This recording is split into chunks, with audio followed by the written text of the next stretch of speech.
तो अभी बुद्ध की मैं एक कहानी पढ़ रहा था, गौतम बुद्ध की। गौतम बुद्ध के पास एक स्त्री आती है और कहती है, आप बहुत ज्ञानी हो, आप बहुत महान हो, आप मेरी एक मदद कर दो, और आप भगवान हो मेरे लिए, आप मेरी एक मदद कर दो।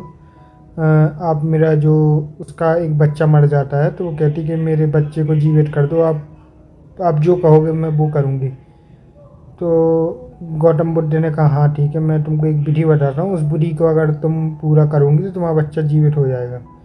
तो वो कहती, हाँ ठीक है, मैं अपने बच्चे के लिए कोई भी विधि करने के लिए तैयार हूँ। एक माँ है, माँ तो बच्चे के लिए कुछ भी कर सकती है।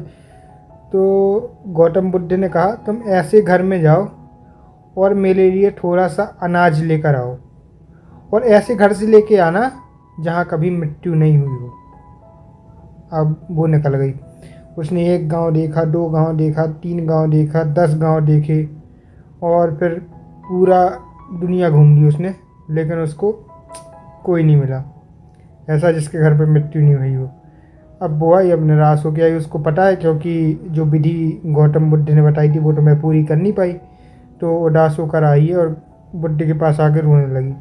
तो बुद्ध ने उसको यही समझाया कि तुमको जब एक ऐसा घर नहीं मिला जहाँ पर किसी की मृत्यु नहीं हुई हो, तो मैं तुम्हारे घर को कैसे बचा लूँ? तुम्हारे घर को ही नहीं बचा सकता मैं। और मृत्यु तो एक सत्य है, अटल सत्य, मतलब इस सत्य को कभी टाला नहीं जा सकता। मृत्यु सबकी होगी, जो इस संसार में आएगा कभी ना कभी जाएगा। तो फिर उस दिन से उस स्त्री को समझ में आ गया, हाँ जो संसार में आया है वो जाएगा, मैं भी आई हूँ, मैं भी जाऊँगी।